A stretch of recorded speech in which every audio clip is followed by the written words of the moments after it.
sore, Assalamualaikum warahmatullahi wabarakatuh. Jadi saya dihubungi Bu Santi untuk ikut mengisi acara ini.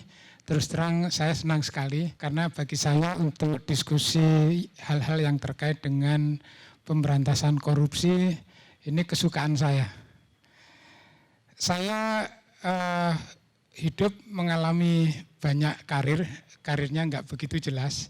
18 tahun jadi pegawai negeri di BPKP, kemudian pindah ke BWC sebagai investigator 3 tahun lebih, tiba-tiba masuk jadi pimpinan KPK 4 tahun, kemudian 6 bulan di PPATK, terus di Bank Dunia 4 tahun lebih sedikit, kemudian masuk ke EY sebagai partner investigation juga, tiba-tiba masuk ke SKK Migas yang ya kerjaannya beginilah. Jadi kerjanya meriksa ngawasi rig pemboran minyak, kemudian diskusi dengan orang-orang di lapangan, kemudian enggaknya juga dengan teman-teman di lapangan biar dikirain ngerti gitu. Padahal migas saya tidak begitu paham, sekarang mulai paham sih. Nah, kemudian juga diskusi mengenai fasilitas-fasilitas produksi. Nah, bagi Indonesia, kira-kira begini KPI-nya. KPI yang harus dicapai oleh SKK Migas, Key Performance Indicator adalah RRR. Artinya kalau dari cadangan minyak kita ngambil 100, maka kita harus bisa menemukan cadangan baru sebesar 100. Nah, sekarang sudah tercapai 188%. Tapi itu belum membanggakan. Kenapa? Karena konsumsi BBM kita itu 1,6 juta barrel per day, sementara produksi minyak dalam negeri hanya 780.000 barrel per day. Dari 780.000 barrel ini kira-kira yang punya haknya pemerintah cuma 450.000 barrel per day. Jadi sekitar 1,2 juta barrel per day minyak mentah dan BBM harus diimpor. Nah, itulah kenapa Indonesia sangat ringkih menghadapi perubahan harga minyak. Begitu harga minyak naik, maka agak goyang. Sekarang rupiah berapa? Bukan rupiah, dolar. 14.000 lebih kan. Nah, kita tidak kuat di situ karena produksi minyak dalam negeri kita terlalu rendah sehingga kita impornya terlalu tinggi. Nah, KPI kedua adalah lifting minyak dan gas. Jadi minyak dan gas berapa yang bisa di lifting? Lifting itu artinya sudah bisa diproduksikan dari bawah tanah, kemudian bisa dijual. Nah, capaiannya juga kurang meyakinkan, sekarang baru tercapai 95% dari target 2 juta barrel per day minyak dan gas. Kemudian kita juga mengalami problem infrastruktur gas. Kita punya gas banyak di Kalimantan Timur, di Papua, di Tangguh, kemudian di Sulawesi Tengah, di Luwuk. Konsumen utama di Jawa, Sumatera, Bali, tapi membawa gas dari Kaltim, dari Luwuk maupun dari Papua ke Jawa tidak mudah karena infrastrukturnya belum terbangun. Nah, infrastrukturnya harus apa? Harus berbentuk LNG yang dibawa melalui kapal, menggunakan kapal. Kemudian saya lihat kita sebagai negara yang punya laut banyak, negara maritim, kekuatan kapal kita sangat kecil. Jadi dari pengalaman ini saya juga berharap adik-adik generasi muda ke depan mesti jangan lupa maritim. Kuasai laut, kuasai kapal. Nanti kita akan menguasai kekayaan Indonesia. Ini yang saya lihat dari pengalaman sebagai Kepala SKK Migas. Kemudian KPI ketiga adalah menekan biaya operasi, cost recovery. Sekarang cost recovery sudah mencapai 35%, kalau dalam US dollar adalah 3,5 miliar US dollar. 3,5 miliar US dollar sangat besar. Sekarang bulan Mei sudah terrealisir 35%. Nah, kami harus menekan sampai akhir tahun nanti tidak lebih dari 10,1 miliar dolar untuk cost recovery-nya. Kemudian KPI berikutnya yang keempat adalah investasi.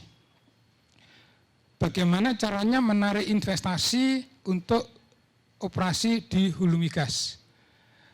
Tanpa investasi ekonomi tidak jalan. Jadi investasi ini harus ditarik untuk masuk ke Indonesia. Tugas kami investasi di hulu migas, targetnya adalah 14,2 miliar dolar, sekarang baru tercapai 3,2 miliar dolar atau 32%, jadi masih kurang tinggi. Tentu investor ini akan tertarik untuk investasi di Indonesia kalau beberapa hal. Pertama, investasinya akan menghasilkan revenue atau return yang bagus. IRR-nya mesti bagus. Bukan soal Indonesia bagus, tapi adalah bagaimana bersaing dengan negara-negara lain. Investor kalau berinvestasi di Indonesia, IRR-nya berapa? Kalau dia berinvestasi di Vietnam, IRR-nya berapa? Kalau dia investasi di Angola, berapa? Kalau investasi di Rusia berapa? Nah, ini kita harus perhatikan. Jadi kita tidak bisa hanya memikir apa yang ada di Indonesia, tapi kita juga harus memikir apa yang ada di negara-negara kompetitor kita. Karena kita akan menarik investasi untuk masuk ke Indonesia. Kemudian KPI berikutnya adalah penerimaan negara dari hulu migas. Targetnya 11,9 miliar US dollar. Tentunya penerimaan negara dari migas ini nanti masuk ke APBN. Di APBN penerimaan negara paling besar adalah penerimaan pajak, kemudian yang kedua dari migas. Nah, kami di SKK Migas bertanggung jawab atas angka ini. Sekarang baru masuk sebesar 5,5 miliar dolar atau 46%. Kami cukup gembira. Jadi bulan Mei sudah 46%. Tapi ini kebanyakan karena harga minyak dunia naik. Nah, ini adalah apa yang dilakukan oleh SKK Migas. Nah, karena kami berurusan dengan penerimaan negara dari migas, maka SKK Migas banyak berhubungan dengan Kementerian Keuangan. Jadi kami di SKK Migas juga dipelototi oleh Ibu Menteri Keuangan. Kalau penerimaannya di bawah target, pasti diomelin. Tapi kalau di atas target ini tenang, nggak diomelin. Nah, bagaimana untuk melindungi semua ini? Dari pengalaman yang saya lakukan, yang saya alami selama ini, korupsi di lapangan, saya lakukan survei berkali-kali, korupsi di lapangan yang paling banyak bentuknya adalah suap menyuap. Paling banyak. Nah, karena itu di hulu migas, jadi di SKK Migas maupun di perusahaan-perusahaan migas, itu yang dicanangkan adalah 4 no. 4 no ini terdiri dari no bribery, jadi tidak boleh ada suap menyuap, no kickback, tidak boleh ada uang terima kasih, tidak boleh ada komisi, no gift, tidak boleh ada hadiah-hadiah, hadiah yang nggak wajar, besar biasanya. Kemudian tidak boleh ada luxurious hospitality, ditraktir secara mewah tidak boleh. Jadi 4 ini karena mudah, jadi 4 no. No bribery, no kickback, no gift, no luxurious hospitality. Mudah. Ini dicanangkan di SKK Migas, juga dicanangkan di semua perusahaan hulu migas. Saya sampaikan secara terbuka, di dalam maupun di luar, sehingga kalau saya berkunjung ke perusahaan migas, mereka tahu tidak boleh traktir saya yang luxurious, yang wajar-wajar saja. Mereka tahu tidak boleh memberi hadiah kepada saya. Mereka tahu saya tidak boleh terima suap. Mereka juga tahu saya tidak boleh terima kickback. Nah, jadi hubungannya enak. Nah, kenapa dilakukan seperti ini? Karena very clear apa yang tidak boleh. Nah ini dicanangkan di Hulu Migas. Kalau disambungkan ke pasal-pasal di Undang-Undang Tindak Pidana Korupsi, semuanya ada di situ. Baik, nah ini di Hulu Migas. Nah sebelum ini saya dulu dikenal di KPK, tadi sudah disampaikan. Dulu oleh Tempo saya dibilang sebagai saya detektif from Rawalumbu, rumah saya di Rawalumbu. Memang benar, saya yang memulai pertama kalinya dilakukan kegiatan tangkap tangan. Waktu itu yang tertangkap Pak Mulyana Kusuma. Saya yang memulai operasi penggeledahan. Saya yang membangun sistem penyadapan, saya yang membangun sistem surveillance, saya yang membangun tim komputer forensik. Dengan cara inilah sampai sekarang saya bisa melihat cara kerjanya KPK. Jadi kalau KPK melakukan OTT, saya bisa tahu, oh ini operation dari tim yang ini, dari yang ini, dari yang ini, dari yang ini. Nah sampai hari ini tidak ada yang bisa menyamai operasi-operasinya KPK. Dari Singapura, dari Malaysia maupun dari Hong Kong, mereka juga appreciate dengan operasi-operasi KPK selama ini. Nah, kenapa itu bisa terjadi? Pertama, karena ada konsep. Kedua, karena teknologi. Nah, karena itu ke kawan-kawan, terutama adik-adik muda, jangan sampai lupa memperhatikan teknologi. Teknologi berkembangnya seperti apa? Nah, itulah yang dipakai. Jadi gunakan teknologi sebagus mungkin. Nah, mengenai konsep, kenapa saya bisa melakukan itu? Karena jauh sebelumnya saya mikir-mikir konsep. Nah, konsepnya ada di buku ini. Jadi tahun 99 buku ini dikeluarkan. Ini bukunya BPKP, Badan Pengawasan Keuangan dan Pembangunan.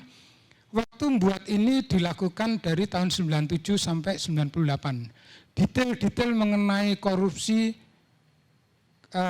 tipologinya, modusnya, di mana terjadinya, dianalisis dari sini, kemudian juga dipelajari bagaimana cara-cara memberantasnya. Jadi secara kebetulan setelah buku ini selesai, beberapa tahun kemudian tiba-tiba saya jadi salah satu pimpinan KPK, jadi di kepala saya langsung tahu apa yang harus dibangun, apa yang harus disikat. Jadi 4 tahun cukup untuk membuat fondasinya, sudah berjalan, kemudian di kegiatan saya yang lain, saya tetap menggunakan konsep-konsep yang di sini. Nah, jadi yang saya alami adalah kita harus punya konsep, kemudian kita harus lihat teknologi mana yang cocok untuk dipakai, kemudian kita harus konsisten. Konsisten dulu kita memberantas korupsi, sekarang kita memberantas korupsi, masa depan kita juga harus memberantas korupsi. Karena itu di SKK Migas walaupun KPI saya macam-macam, tetap saya mencegah korupsi di industri hulu migas. Karena apa? Kalau korupsi di industri hulu migas bisa ditekan, maka KPI saya akan lebih mudah tercapai. Kalau korupsinya tidak dikendalikan, mencapai KPI-nya juga akan sangat susah. Itu yang bisa saya sampaikan, sharing dari pengalaman saya dari zaman dulu sampai zaman sekarang ini. Terima kasih. Buka aja Bukalapak.